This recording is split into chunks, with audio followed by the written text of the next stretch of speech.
Deuxième heure, donc. Nouveau point de départ.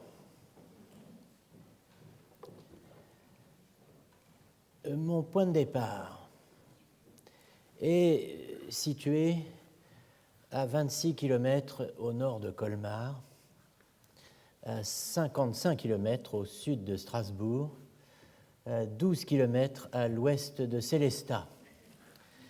On y accède par l'autoroute A35, sortie 17 via Kinsheim ou 18 via Saint-Hippolyte.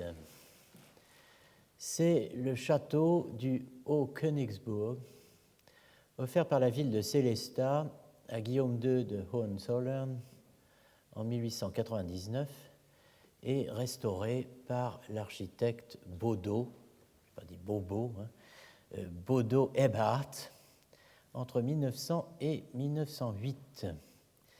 Placé à la frontière ouest de l'Empire, comme le château de Marienburg l'est à l'est, le château donc du Hochkönigsbourg possède une curiosité. La cheminée de la salle des fêtes. Sur le garde-feu de la cheminée, on lit en effet, surtout si on a de bons yeux, l'inscription Ach. Ich habe es nicht gewollt.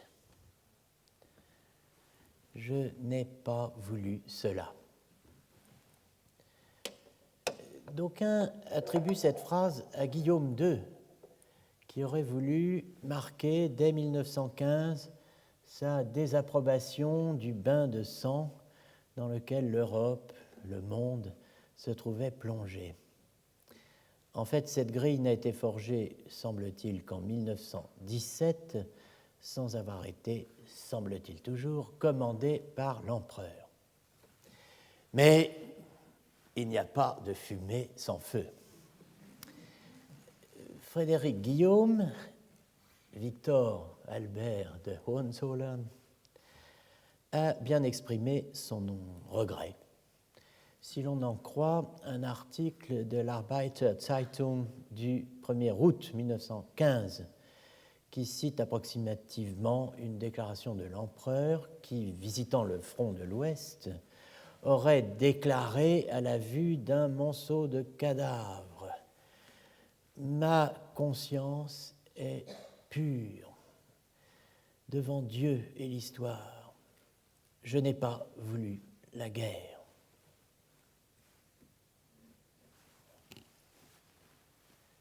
Vor Gott und der Geschichte ist mein Gewissen rein, ich habe den Krieg nicht gewollt.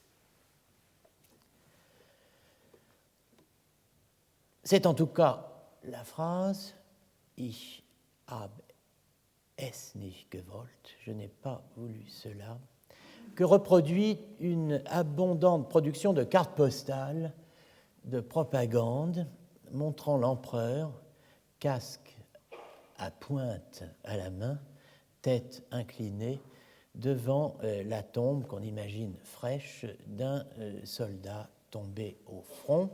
Voici un exemple de ces cartes postales. Ich habe es nicht gewollt. Je n'ai pas voulu cela.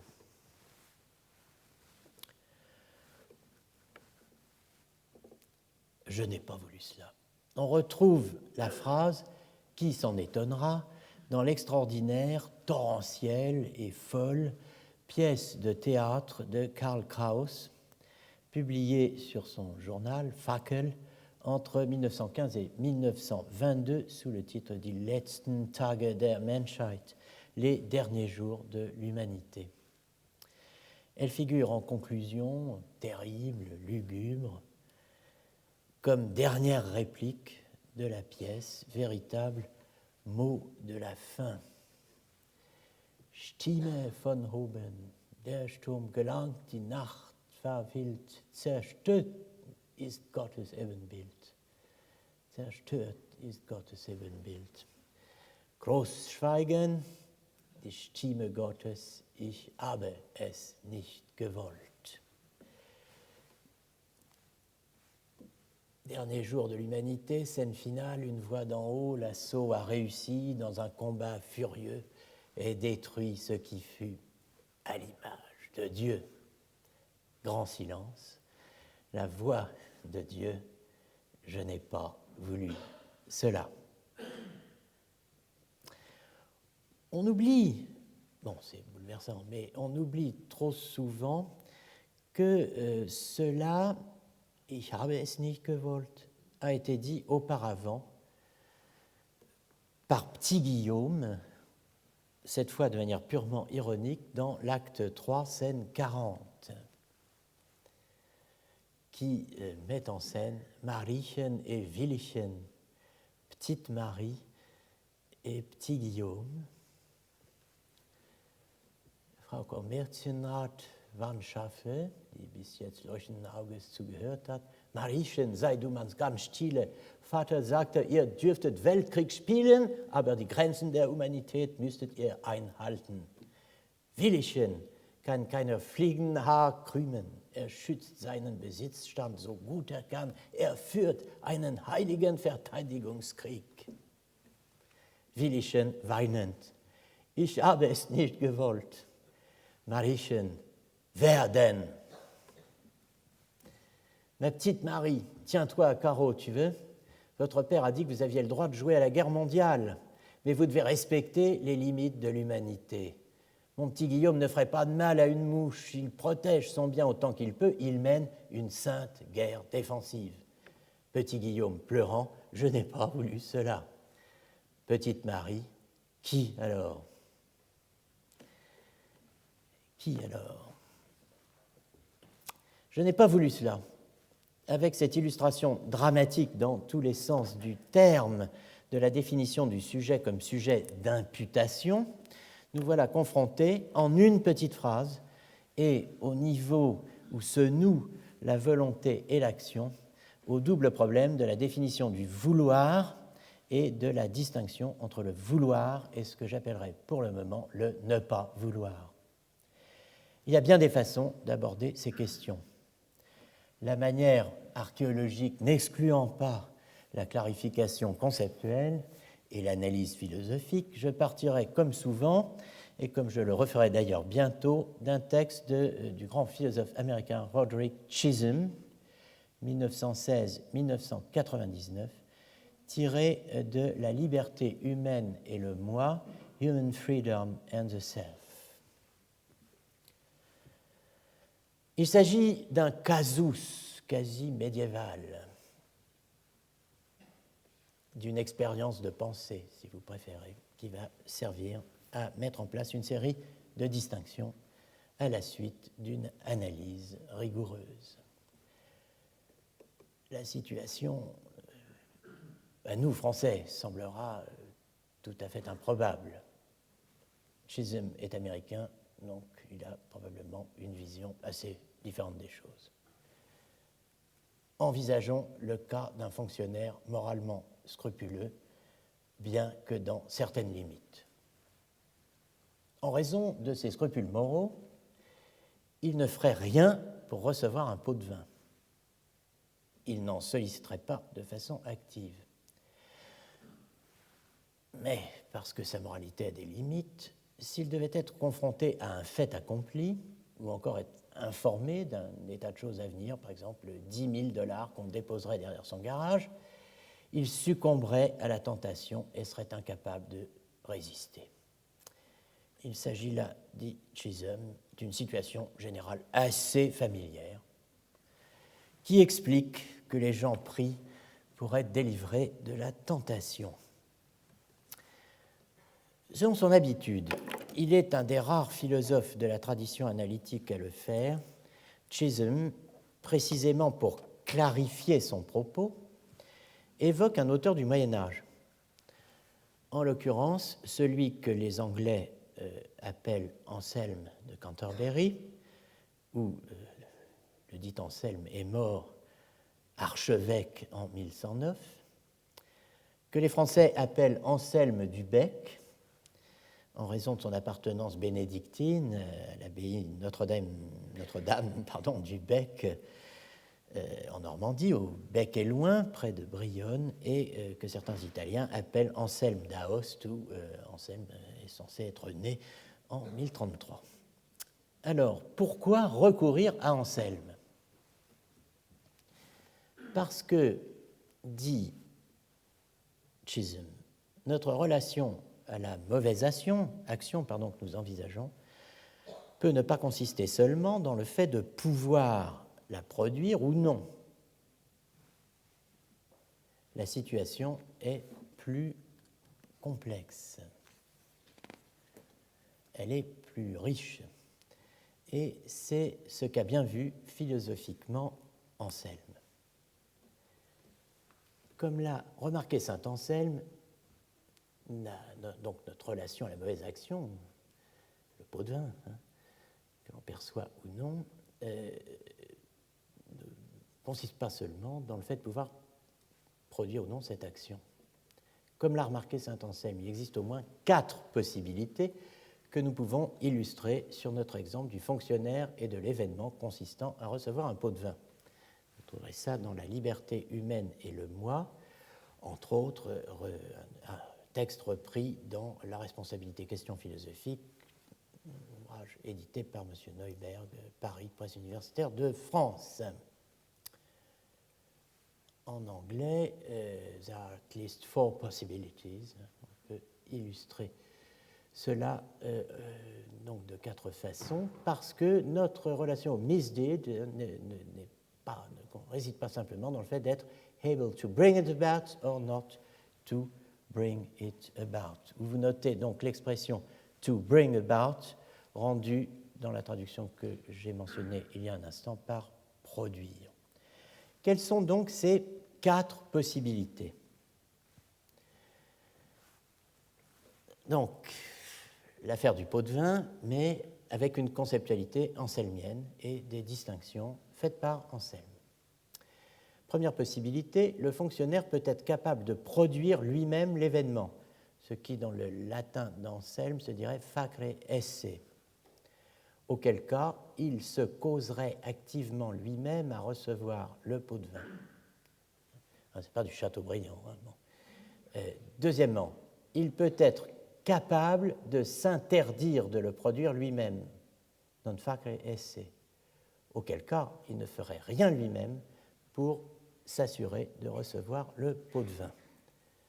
L'anglais, he would actively cause himself to receive the bribe, traduit par il se causerait activement lui-même à recevoir le pot de vin. He may be able to refrain from bringing it about himself.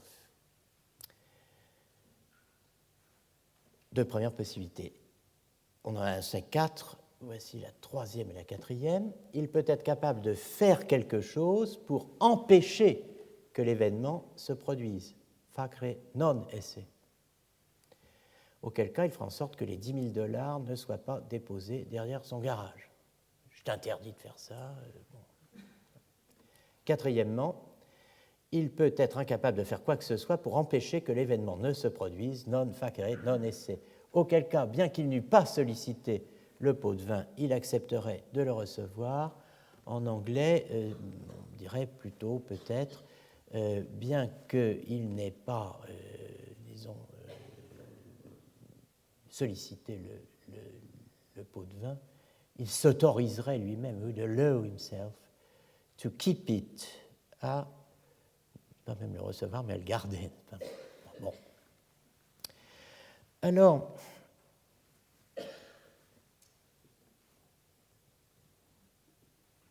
il se causerait activement lui-même à recevoir le pot de vin. Je disais que ça n'était pas du Chateaubriand, c'est pas très beau, effectivement.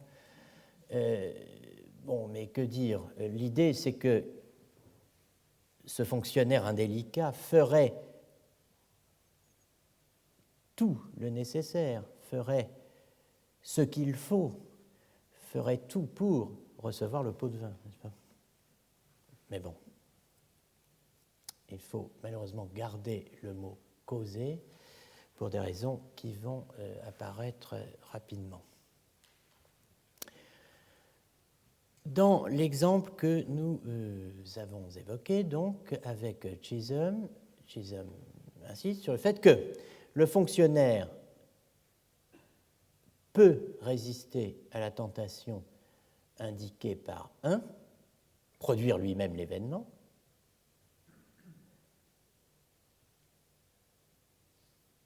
mais il ne peut pas résister à la tentation indiquée par 4.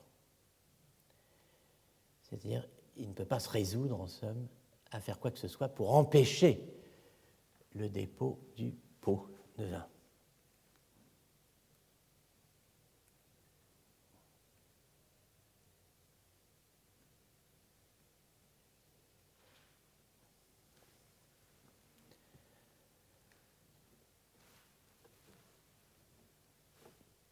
Le recours à Anselme ne doit pas étonner. L'auteur du Monologion est certainement l'un des auteurs les plus proches de l'analyse philosophique telle que l'entendent et la pratiquent beaucoup de modernes. Dans le cas présent, la source de Chisholm est un texte peu connu, ou disons moins connu, que les grands classiques que sont devenus le Monologion, le Proslogion ou le De Grammatico. Il s'agit de fragments découverts dans un manuscrit de Lambeth Palace Library, donc une bibliothèque fondée en 1610 à Londres, qui contient beaucoup de matériaux relatifs à l'archevêché de Canterbury. Donc dans le Lambeth numéro 59, intitulé De potestate et impotentia, possibilitate et impossibilitate, necessitate et libertate, eh bien, dans ce manuscrit, sous ce titre, on trouve un certain nombre de fragments, donc sur la puissance et l'impuissance, la possibilité et l'impossibilité, la nécessité et la liberté.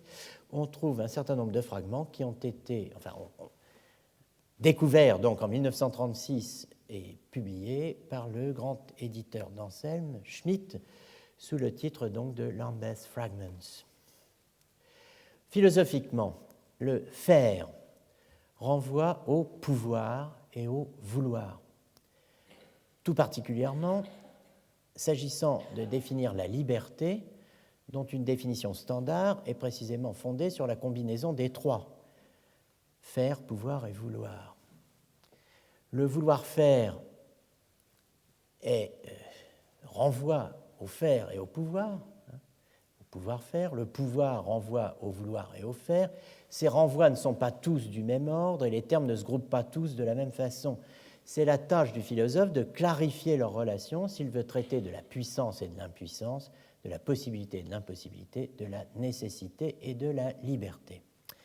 Anselme, dans les fragments dont nous disposons, part du faire, facere, fournissant du même coup un modèle que l'on peut étendre problématiquement ou heuristiquement au vouloir et à certaines combinaisons du vouloir et du pouvoir, ce qui est d'un grand intérêt quand on a présente à l'esprit la définition que je disais standard, critiquable et souvent critiquée, notamment par Chisholm, comme on le verra, de la liberté comme pouvoir de faire tout ce que l'on veut. Pouvoir faire, vouloir, pouvoir de faire tout ce que l'on veut. Voilà une des définitions standards de la liberté qui vont être mises en cause grâce au fragment Lambeth.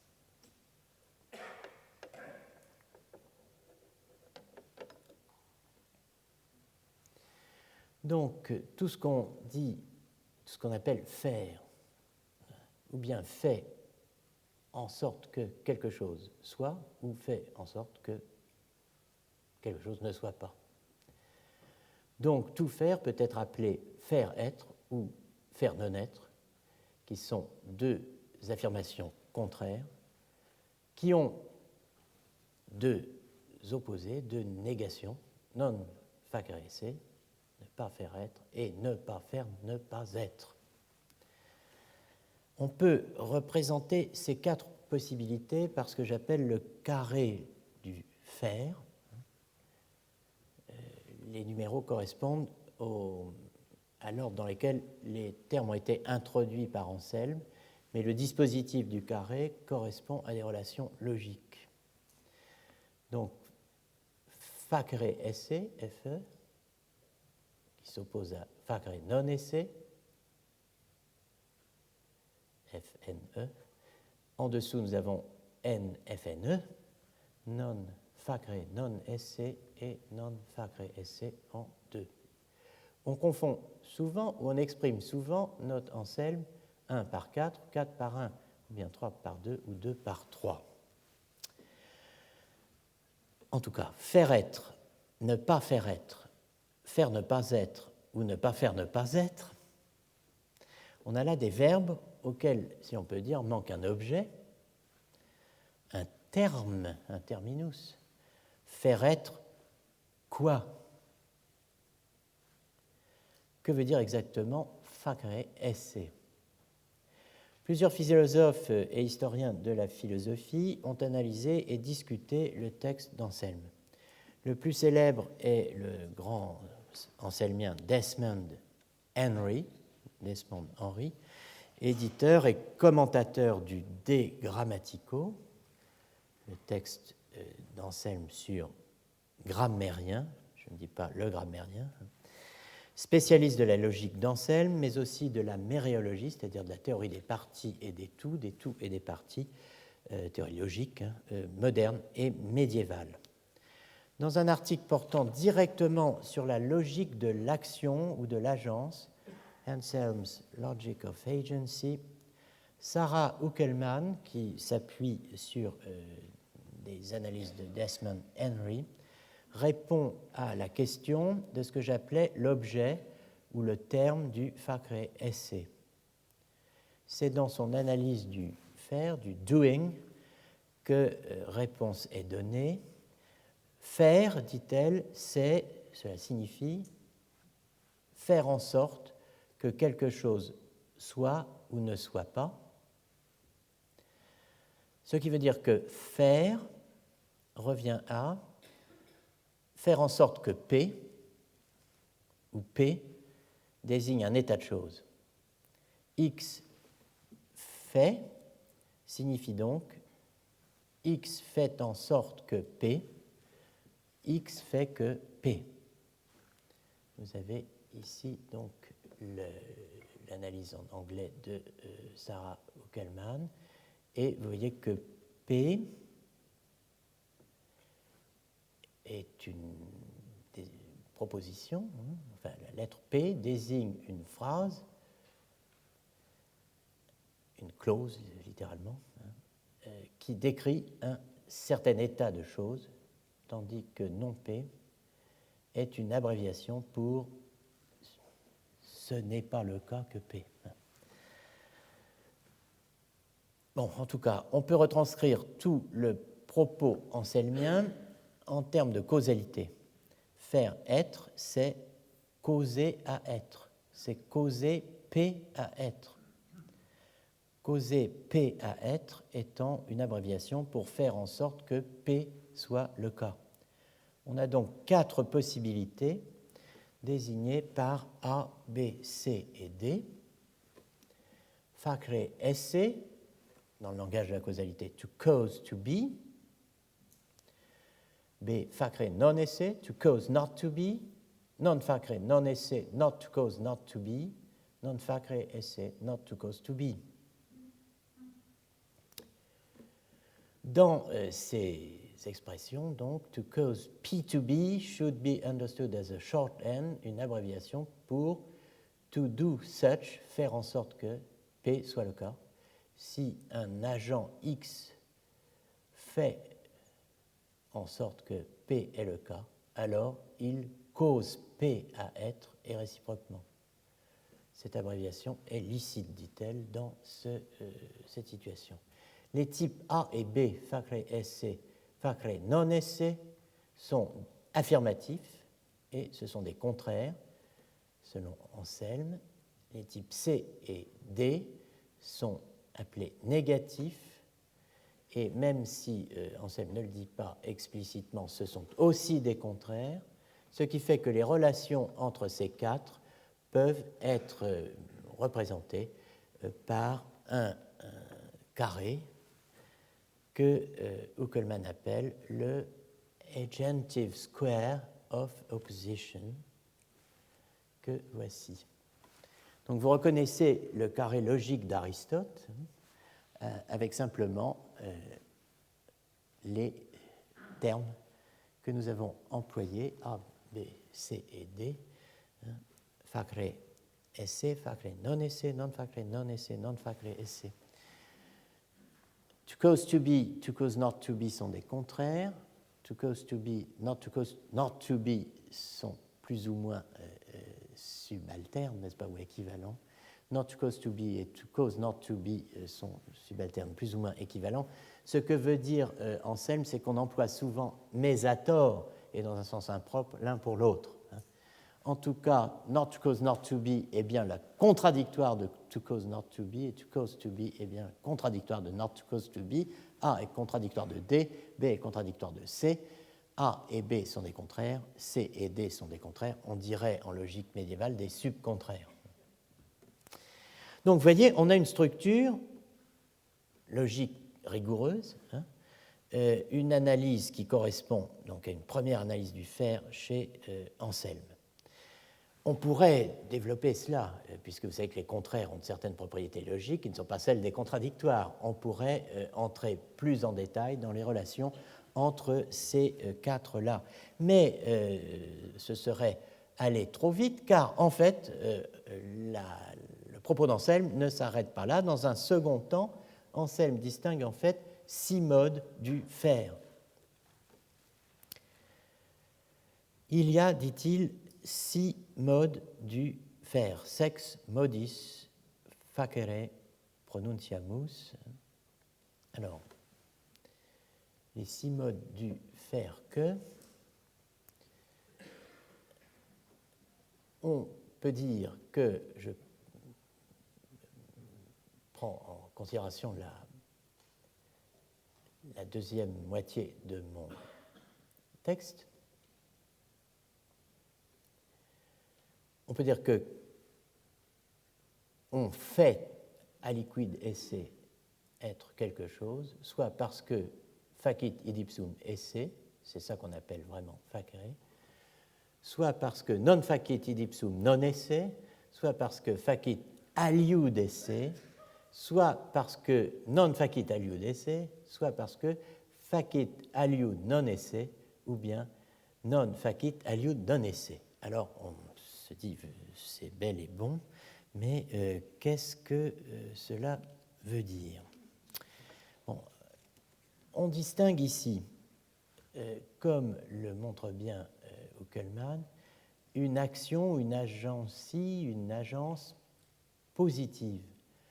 Autrement dit, les cas où l'agent fait quelque chose. Et l'agence négative, c'est-à-dire le cas où l'agent ne fait pas quelque chose. C'est le premier contraste. L'agent fait quelque chose, l'agent ne fait pas quelque chose. Ensuite, on distingue l'agency, l'agence, l'action, l'activité directe que Anselme va appeler per se, par soi. Où l'agent fait en sorte que un certain effet se produise. Il ne fait pas quelque chose, mais il fait en sorte que quelque chose se produise. Et il le fait directement, lui-même. De cela, on va distinguer les cas où l'agent fait en sorte que quelque chose se produise, mais le fait indirectement, autrement dit, ne le fait pas lui-même. Ce n'est pas lui-même qui fait en sorte directement que quelque chose se produise. Il fait en sorte que quelque chose se produise par l'intermédiaire d'autre chose. Donc il est responsable au fond de ce quelque chose par l'intermédiaire de quoi l'autre chose se produit. positive agency, negative agency, direct per se agency, indirect per aliud agency. Et dans le cas de l'agency per aliud, n'est-ce pas, il faut continuer l'analyse et dire qu'effectivement, l'agent peut indirectement accomplir une action par l'intermédiaire d'autre chose, mais il peut aussi indirectement ne pas accomplir cette action, faire en sorte qu'elle ne s'accomplisse pas. Donc on a 6 modes qui sont listés ici de l'action selon Anselme, revue par Uckelmann. Positive per se, négative per se, positive proximal, c'est-à-dire prochaine per aliud, négative proximal per aliud, positive distal, c'est-à-dire éloignée per aliud, et négative distal per aliud.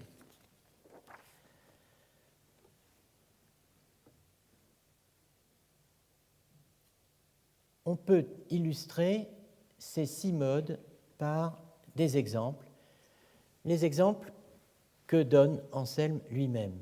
Et les exemples ne sont pas bien joyeux, il s'agit de tuer.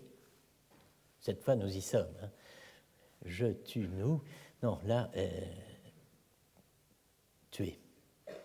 Premier cas, positif per se. Quelqu'un, facere id ipsum esse, peut tuer quelqu'un de ses mains.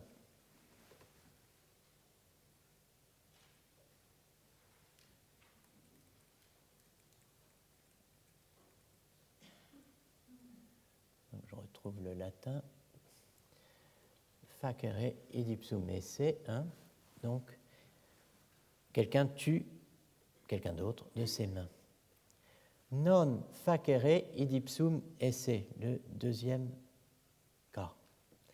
Alors là, bon, on aime la logique, mais que dire? C'est difficile de trouver un exemple. Il faut sortir de la situation du meurtre.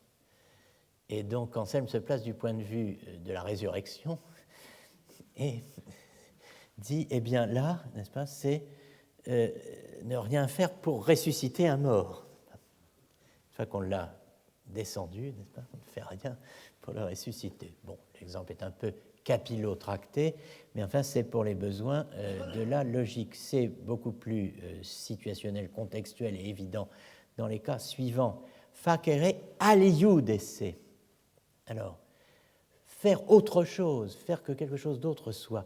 Donc on va, qui va permettre, n'est-ce pas, d'obtenir le résultat voulu. Alors, on va mieux analyser ça dans la suite, mais voici l'exemple.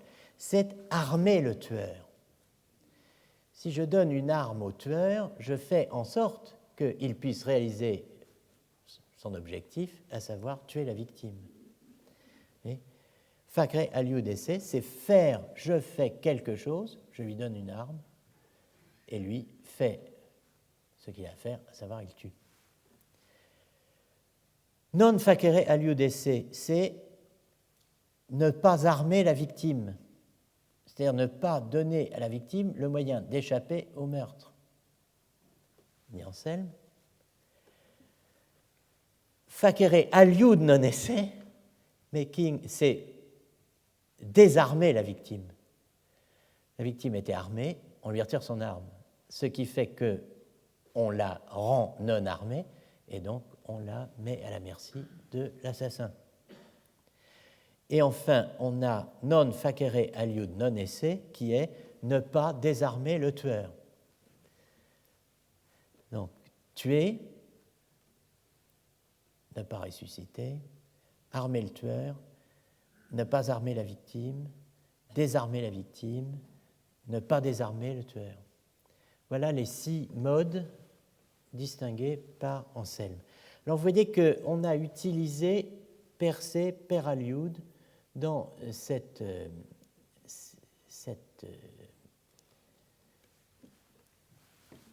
ce dispositif. La distinction per se, par soi, per aliud, par un autre, un large spectre chez Anselme, et elle s'applique à bien d'autres domaines que la logique du faire. C'est un des concepts de base de la sémantique. Et il serait intéressant de connecter les divers domaines d'application du percé Peraliud chez Anselme. On peut le faire ici. On peut, et l'on doit en revanche, revenir sur les 6 modes de manière plus systématique. C'est ce que nous allons faire en examinant les analyses de Douglas Walton, pour qui l'approche anselmienne, ce qu'il appelle l'approche anselmienne, offre un modèle logique de l'action dont la pertinence reste aujourd'hui entière. Sa présentation du modèle anselmien se veut formelle, l'agency étant exprimée plus exactement par un opérateur phrastique, sentential operator, relativisé, relatif donc dans le domaine de la portée est restreinte à des individus, donc un opérateur noté delta AP, que l'on peut paraphraser comme A, donc A, brings it about that P obtains. Donc, A fait en sorte que P est le cas. Ou, dit-il plus littéralement, A brings it about that P is true. A fait en sorte que P est vrai. Alors, on va distinguer A fait en sorte que P est vrai, A fait, ou est le cas, A fait en sorte que P n'est pas le cas, ce n'est pas le cas que A fait en sorte que P, et ce n'est pas le cas que A fait en sorte que non P. Walton poursuit en disant que le modèle anselmien distingue l'action directe, si vous me passez l'expression, bring it about that P, et l'action indirecte. C'est intéressant, ça, c'est bringing it about that Q, where Q is a sufficient condition for P. Faire en sorte que Q ou Q désigne une condition suffisante pour que P soit le cas. Un agent, enfin, peut bring about something itself, faire en sorte que quelque chose soit le cas lui-même, per se, facere esse, ou faire en sorte que, per aliud à travers un autre, soit le cas un certain état de choses. Donc vous avez ici les 6 modes de l'action selon Anselme, revus dans la terminologie logique de Walton. Au passage, bring about, hein, c'est bien difficile, et obtain, c'est bien difficile, c'est-à-dire qu'avec Walton, on est face à 2 expressions anglaises qui sont difficiles à rendre en français et qu'on ne peut rendre en français autrement que de manière inélégante, n'est-ce pas, ou parfois peu convaincante. Alors, bring about, ça peut vouloir dire faire arriver, amener, provoquer, occasionner, et souvent on oppose cela à causer, mais ici ce n'est pas le cas, c'en est synonyme, mais d'un point de vue tout à fait précis qu'on va maintenant essayer, dans les minutes qui restent, de préciser. Donc dans l'idiome de Walton, colonne de gauche, les 6 modes d'Anselme qui sont notés en latin dans la colonne de droite deviennent donc premier cas, A brings about that P, donc A, facere id ipsum esse, tue directement quelqu'un. Donc c'est faire en sorte directement que la victime de mon acte soit morte, donc tuée. Deuxième possibilité, non facere id ipsum non esse. A, ce n'est pas le cas que A fait en sorte que non P. Alors c'est en anglais not making, not dead. Exemple, not raising the dead man to life. Should one have the power so to do?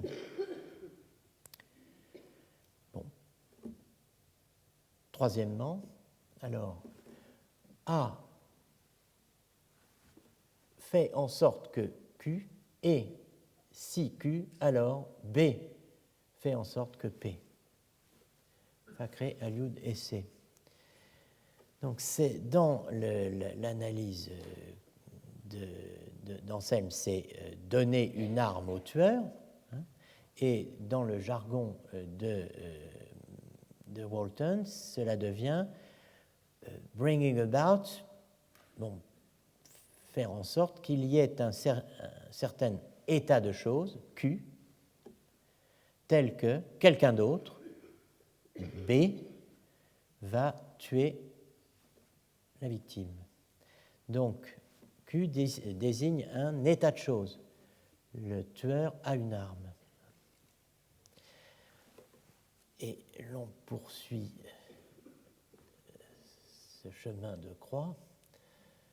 A ne fait pas en sorte que Q, et si Q, alors ce n'est pas le cas que B fait en sorte que P.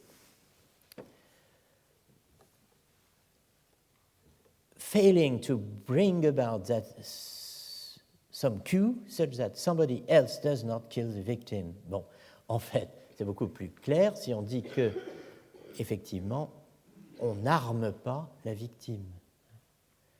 On n'a pas fait en sorte qu'il y ait un état de choses, un état du monde, tel que quelqu'un ne tuerait pas la victime. Cet état de choses c'eût été que la victime posséda une arme. Donc on ne lui a pas donné d'arme, on n'a pas empêché son meurtre. On a donc ensuite Fackrey, Aliud, non-essai. Ce n'est pas le cas que... A ne fait pas en sorte que non Q, et si Q, alors D ne fait pas en sorte que P. Cela, donc, c'est désarmer la victime, hein, c'est faire que la victime ne soit pas armée. Donc, c'est faire en sorte qu'il y ait un certain état de choses Q, tel que cet état de choses ne soit pas le cas, Q signifiant que quelqu'un d'autre ne tue pas la victime. Autrement dit, ce serait le fait pour la victime d'avoir une arme. On l'a désarmée. Et enfin, on a not bringing it about that some Q fails to obtain where Q is such that somebody else kills the victim. Donc on ne fait pas que le tueur ne soit pas armé, c'est-à-dire qu'on ne le désarme pas. Hein. A ne fait pas en sorte que non Q, et que, étant entendu que si Q, alors B fait en sorte que P. Bon. C'est sévère, mais là, on voit que la première grande contribution d'Anselme est de faire place dans sa théorie de l'action en l'espèce du Fackrey, Aliud essai, numéro 3, à la causalité que l'on dira par la suite instrumentale. C'est d'une importance capitale pour la noétique, la théorie de la pensée, pour la physique et la métaphysique, mais aussi, on le verra, pour la christologie et le traitement du problème des deux volontés ou des deux opérations humaines et divines chez le Christ. La seconde grande découverte d'Anselme, qui contribue à la force de son approche, c'est de donner un modèle de l'action qui fait place à l'omission. C'est de recherche important pour un théologien. Faire et omettre, entendez, omettre de faire, ce sont les deux pôles de l'analyse du péché. L'un positif, l'autre négatif ou privatif. Quel est en effet le statut ontologique de l'omission? Privation du faire ou faire négatif? La question est délicate. Elle a dû tourmenter les pères du Concile de Vatican II qui ont retiré l'omission du confiteor, autrement dit de la formule « j'ai péché en pensée en parole, par action et par omission. L'omission est omise dans le missel de Jean 23. Elle n'a été rétablie que dans celui de Paul VI. Confiteor Deo omnipotenti, Beate Mariae Semper Virgini, Beato Michaeli Arcangelo, Beato Ioanni Baptiste, Sanctis Apostolis Petro et Paolo, Omnibus Sanctis et Vobis Fratres, quia peccavi, nimis cogitatione, verbo et opere. Mea culpa, mea maxima culpa. Avec Paul VI, on revient à Confiteor Deo omnipotenti et vobis fratres, quia peccavi nimis, cogitatione, verbo opere, et omissione, mea culpa, mea maxima culpa. La force du modèle anselmien est réelle. En tout cas, le carré de l'agence peut être, comme je le laissais entendre tout à l'heure, étendu au vouloir, en un véritable carré du vouloir, introduisant une différence majeure en l'espèce de 3 et 2 dans le schéma suivant, entre deux modalités du vouloir, permettant de distinguer le vouloir négatif, qui est un acte positif dans le voulant, et la négation du vouloir, qui est un acte négatif dans le voulant. Donc une niche pour l'omission. Vous avez cela ici, vouloir, ne pas vouloir, 2, vouloir ne pas, 3, et ne pas vouloir ne pas, 4. Je me suis calé sur le carré de l'agence pour disposer dans le même ordre les volontés. Et vous pouvez, sur le même modèle, construire un carré du vouloir-faire. Vouloir faire, ne pas vouloir faire, vouloir ne pas faire et ne pas vouloir ne pas faire. Je reviens sur la différence, pour conclure, entre vouloir ne pas, VN, et ne pas vouloir, NV.